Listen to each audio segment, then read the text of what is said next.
Once the fisher brought a line of beautiful fish to my father to trade for a basket. The fish were worth more than one simple basket, so my father offered him a net that he could use to catch more fish. He refused, saying, "Each fish is unique. They must be caught individually or not at all." So my father offered him a variety of baskets to keep the fish separate. Again he refused, saying, "Once I have gathered them, I must carry them all together or not at all."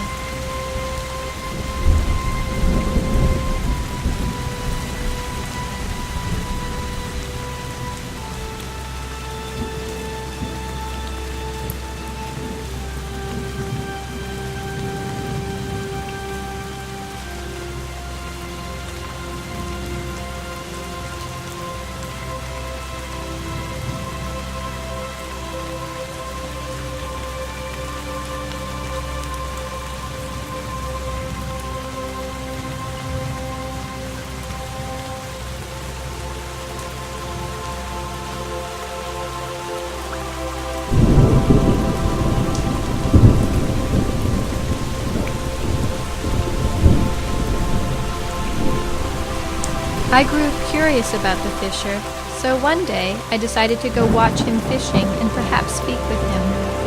I sat on a rock not so far behind him. He didn't turn or look at me, but gazed far into the clear blue sky of the summer day and said, "Looks like rain today. Where are your shoes, child?" It did not look like rain. I answered his question with one of my own.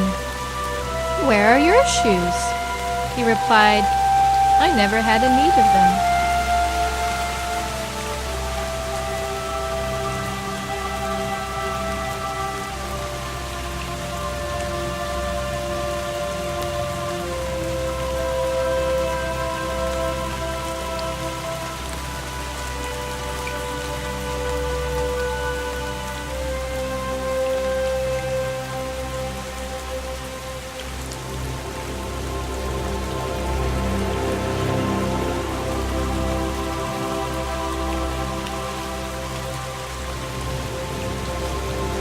And the path goes on and on and on.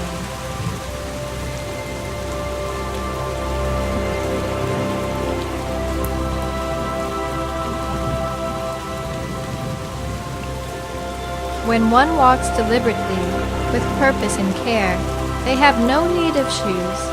But you run all the day long without shoes, not because you don't need them, but because you like to feel the ground beneath your feet, even if it hurts you sometimes. I thought how this was true, a truth I had not even thought of myself. "The villagers think you are a half-mad hermit," I offered. He laughed and cast his line again.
I suppose they may be right. If my concern for the world about me, being greater than my concern for myself, is madness, then yes, I am mad. He continued, "We should never want for more than we need, for that is the beginning of the end. The collecting of things beyond our need is, to me, the truer madness. In the endless collecting of things, we become heavy and burdened with possessions. After a time, it is the possessions that possess us.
Consider the fishes, he said. They have no possessions and so can flit about on the waters, light and unburdened, free to swim anywhere. If they had possessions to carry, they would sink and die. This seemed obvious enough to me. Fish can't carry things anyway. Consider also the story of a king I once knew. I quietly laughed, as if the mad fisher cavorted with kings. I thought this very unlikely.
This king was master of all he surveyed, he went on.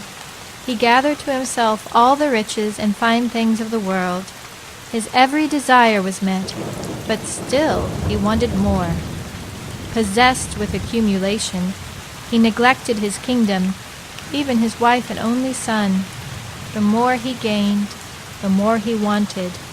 He piled up all his treasure in a great storeroom and locked it away.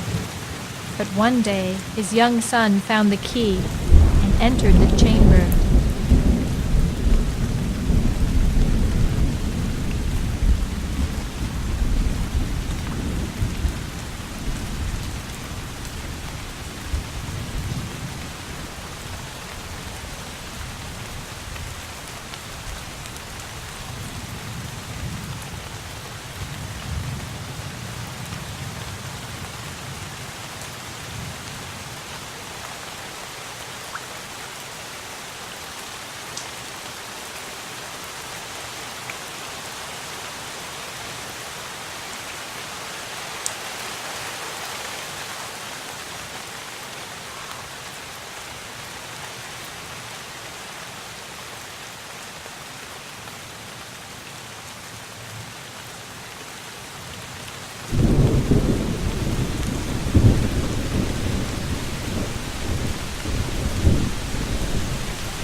The king heard a loud crash and ran to the treasure room. There he saw a great avalanche of gold, falling on his son and crushing him. Try as he could not pull the boy from the heavy flood. He dug and dug in the gold, but his son was lost. Too late did he feel the love he had for his only son. In the collecting of things, he ignored the only thing that really did matter.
The king was consumed with grief and vowed to never possess another thing that he didn't need.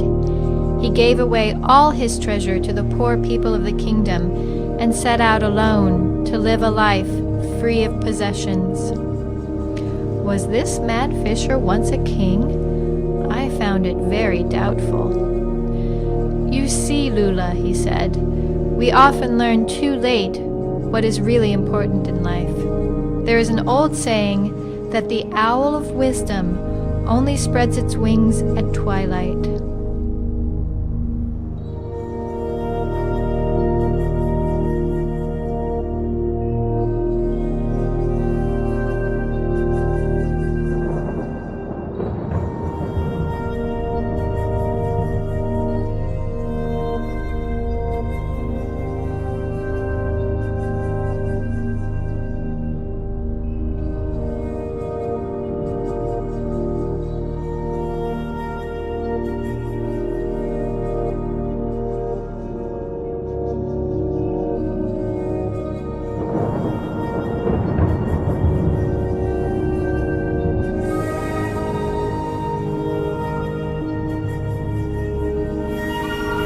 What does it mean? I asked. He replied, it means that we only learn the valuable lessons when it is too late.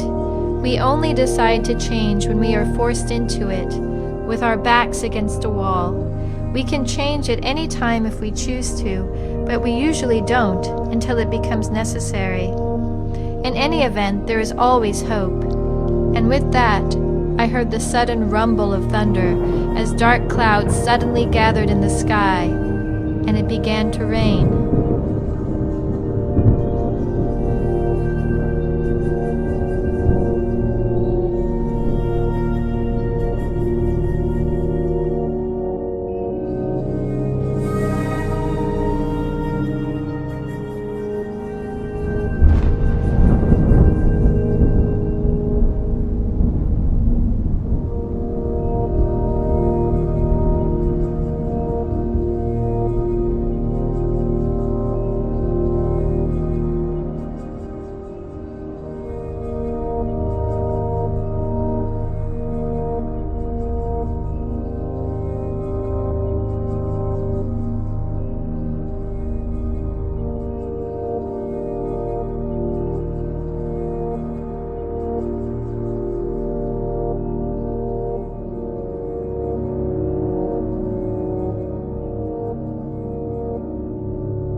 The fisher turned his face up to the sky and smiled into the rain.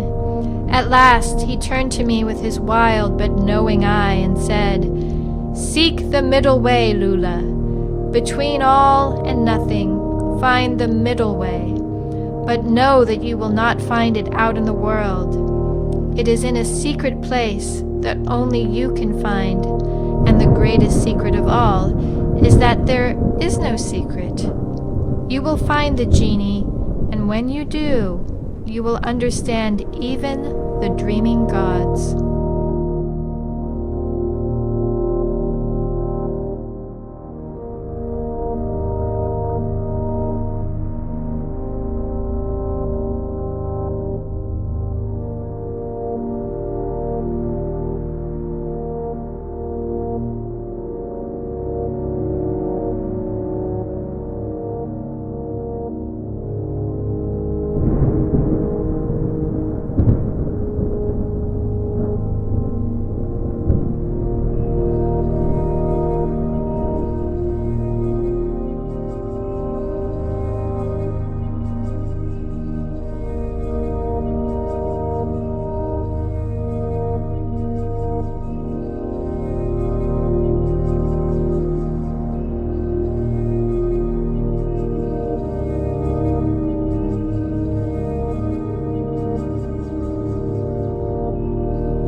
I have to jump across.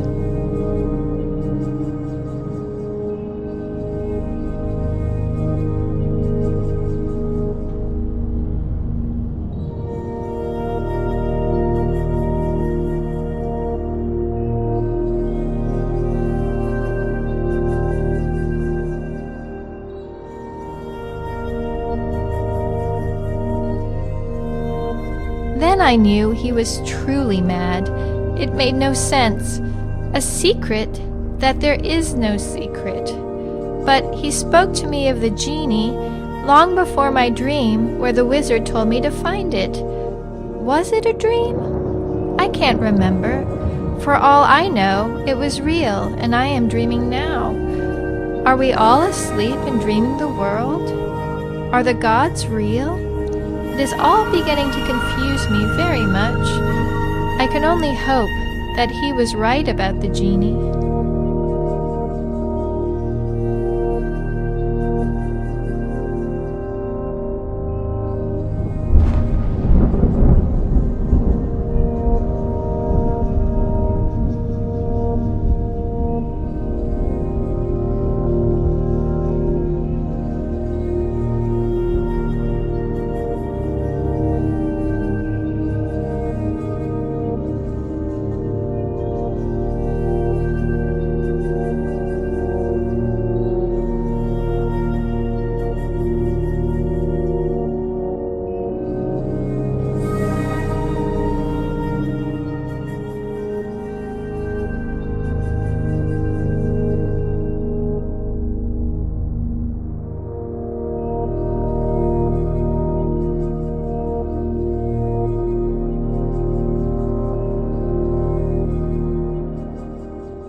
I should much like to reach the mountain before winter falls. I wonder if my mother came this way. Did she brave the storms and lean into the wind, pressing on? Turning back never seems an option, I know, having come this far myself. Sometimes in the wind, I think I can hear you singing to me. You sing the rains, you sing the snows to me.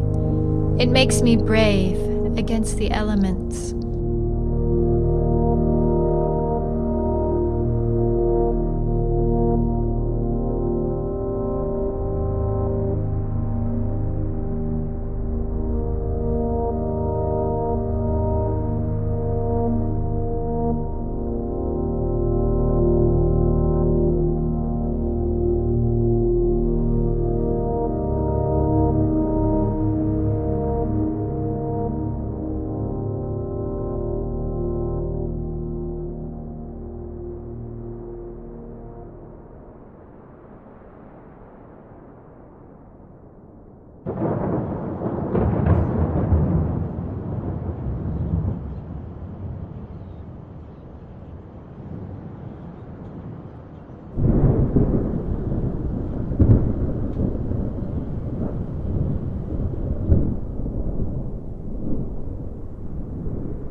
How my mind has frozen on you, on a soul beautiful as first frost.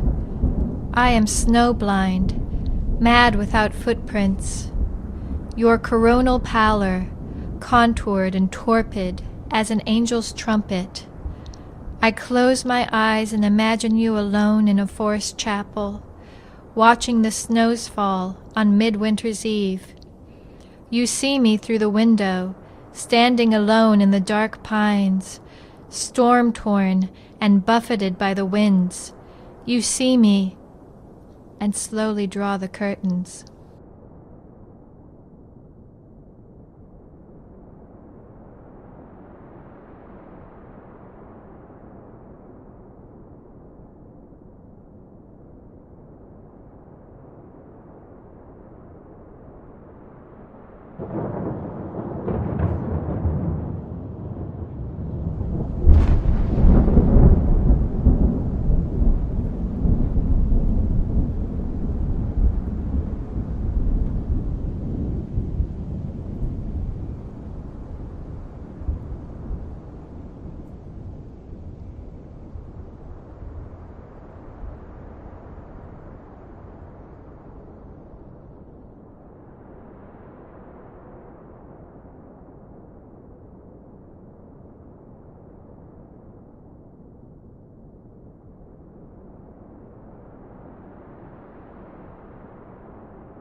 I lean into the cold and think of the pale promise locked in winter.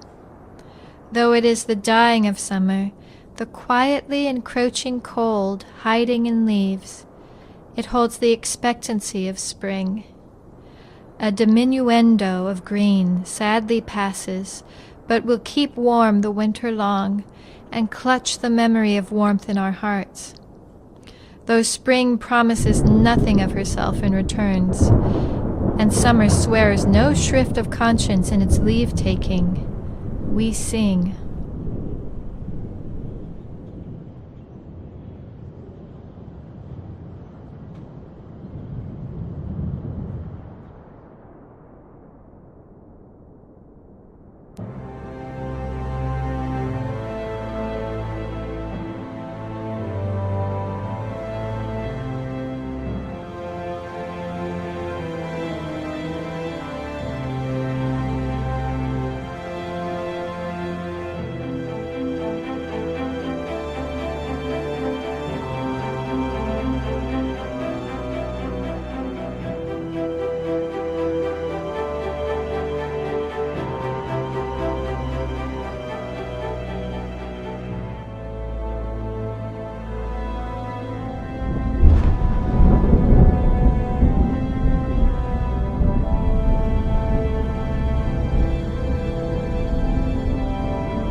We may come to regret that we rued the florid heat of summer, even as it slips always away again. We may yet sing of birth and rebirth, as the new grass lights the air and meadow birds sing with us.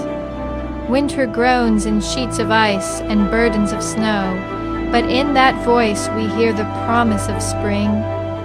With mittened hands cupped against the cold, we sing of life and light again the candles of hope.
not much left, I guess.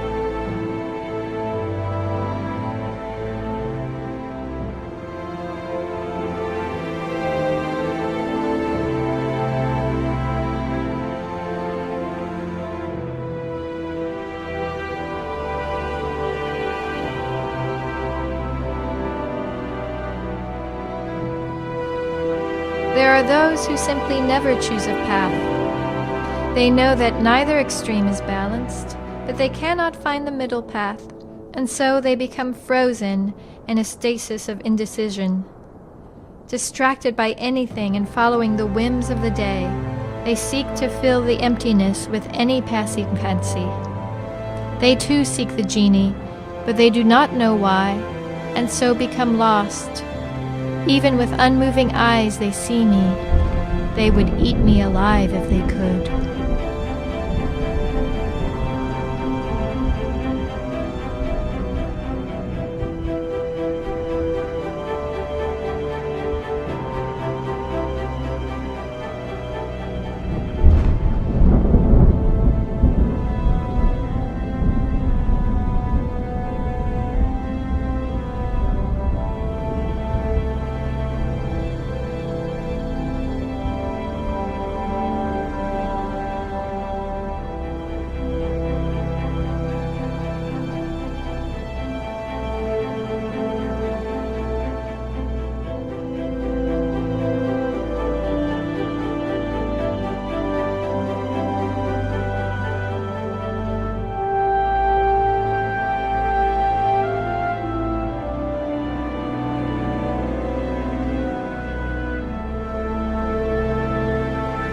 I often think of my very first memory as a child. It was the spring thaw, when the blankets of snow began to melt, the sun shined its warmth, and the birds began to sing again.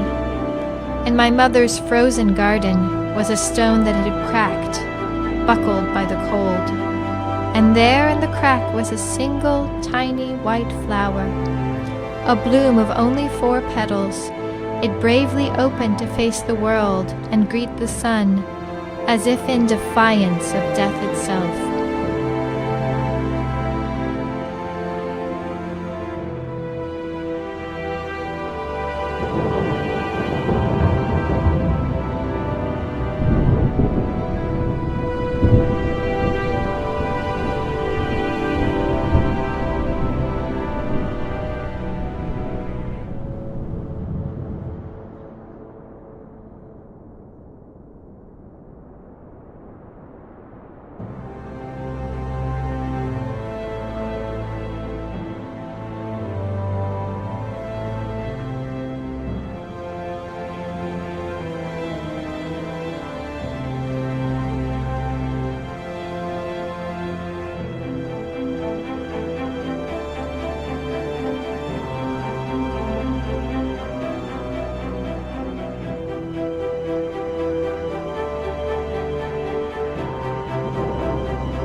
I knelt by the little snowflower and wondered at it.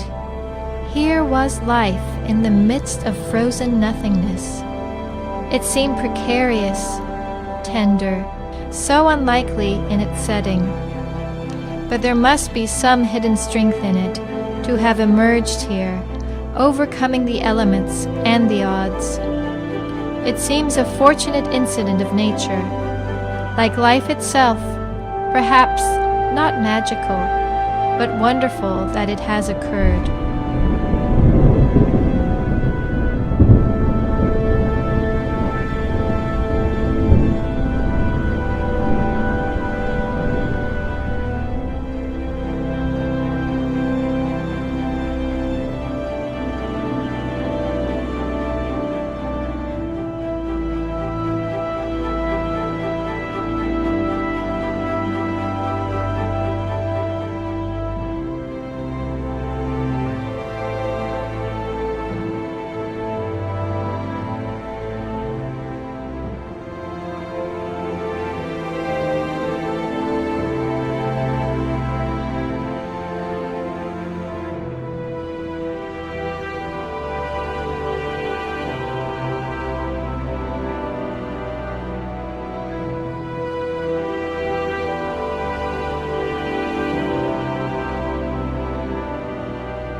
Even at that age, the flower made me ponder the teachings of the shamans.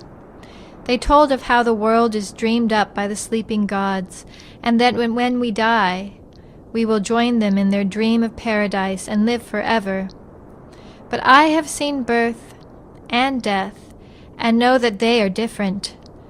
I witness the workings of the world and think it natural, not the magical dreaming of imaginary gods.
I cannot tell my thoughts to anyone.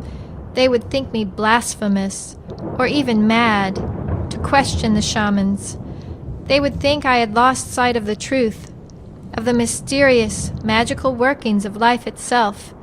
They would think me irreverent, at the very least. But it is not so. Considering the triumph of the tiny flower in the midst of a frozen garden, I have a profound reverence for the unlikely presence of life.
To say that life is simply magic is, to me, of less value than if it developed as an inevitability in the infinite spans of time, and gained a foothold enough to thrive against all the odds.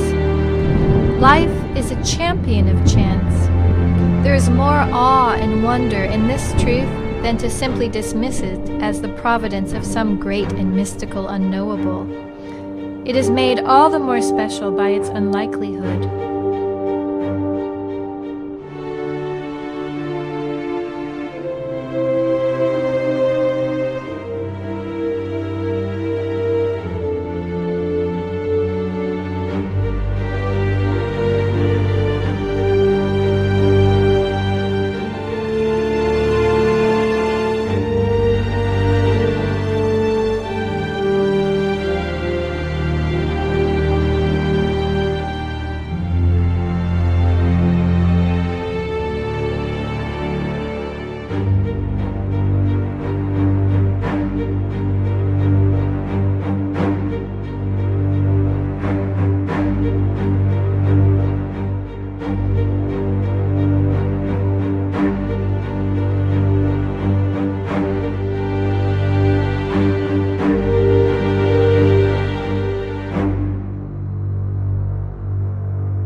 I'll just step on the air.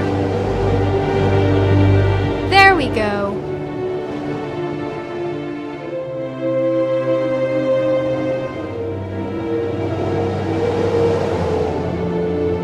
Tucked between twin expanses of endless nothing, here, for a brief and shining moment, is something, rare and beautiful life. It sings in me, and I know that I am. Joy fills my heart, and I know that I will never squander a moment of life, however long or brief it may be. We live, we laugh, we learn and grow old. We love and we die. Between birth and death, we have this one chance to just let it be beautiful.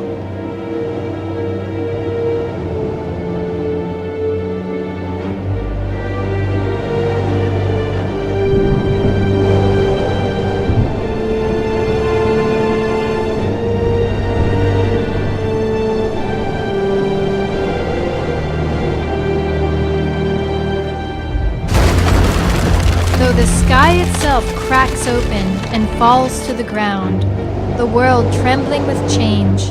I have no fear. I feel that soon my path will end, and I know not what I will find. But I have had this time, this one chance to truly be alive. I have lived and loved. Along with heartache and loss, I have known beauty and joy. Even if the end is upon me, I consider how fortunate I've been to have this one brief, shining moment.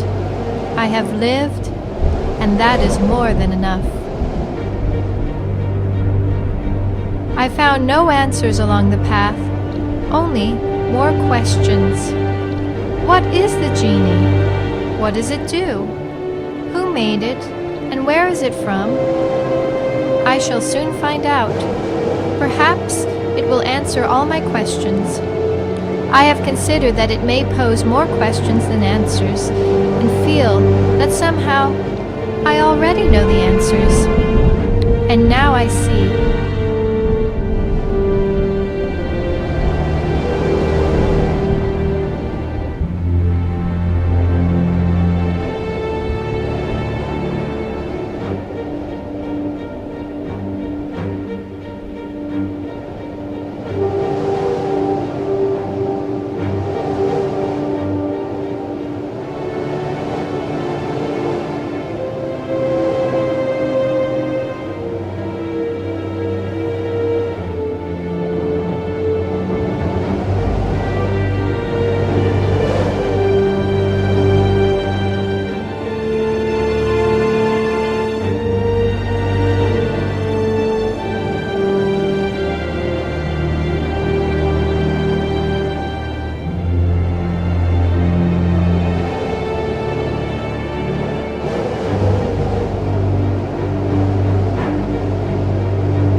Must be the genie.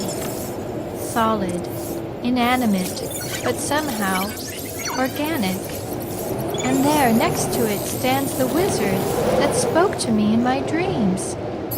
As I draw nearer, I can hear his voice again, that strange sound with unmoving lips that I can understand as words. Lula, he said, you have made it to the mountain of fire, and now stand before the genie. You have chosen to face your fears along the shortest path. In facing the darkness of your mind, you have conquered yourself. You have learned that the answers to your questions are within you. You have learned hope. The path you have chosen is the shortest path, and so You are victorious. Your arrival precedes that of the other wizard who sought to curse you. Still he wanders the other path, having chosen what he thought was the easiest way. Now you may lay your hand on the genie, and the program will continue. Program? I asked. I don't understand. What is the genie? The genie, he began, is a computational construct, what we call a processor. As an operating administrator, I have introduced a packet of data into the Genie. It arranges the data into information that runs a program. This program is called Lula. Your first moment of being was just before you chose the path. You see, Lula, he continued, this world and everything in it, all your memories and dreams, your mother, your father, and Rofesso have been created by you. You have arranged the data into a stream of consciousness that will not become real until you lay your hand on the Genie and verify the information. You will return to your village where your mother and father happily await you. The program will be set and will continue to run indefinitely. Your people will be free to choose their own paths in life. You will forget that you began as a program. You will be free to run anywhere you like, to live the life you choose and grow old. Free to laugh and learn, and perhaps most importantly, you will be free to love. What about the other wizard, I wondered. Once you verify, he replied, the bug in the system that you think of as the other wizard will be deleted. Thank you for this learning experience. How could I choose otherwise? I slowly reached out my hand and laid it on the Genie. It felt warm, humming with life. I see the world I have created as it becomes real. I feel myself forgetting that it started as a program. What does it matter? I will be with my mother and father again. We will be free and happy. And now I have a story to tell. Was it a dream or a memory? I do not know, but let it begin. Once upon a time,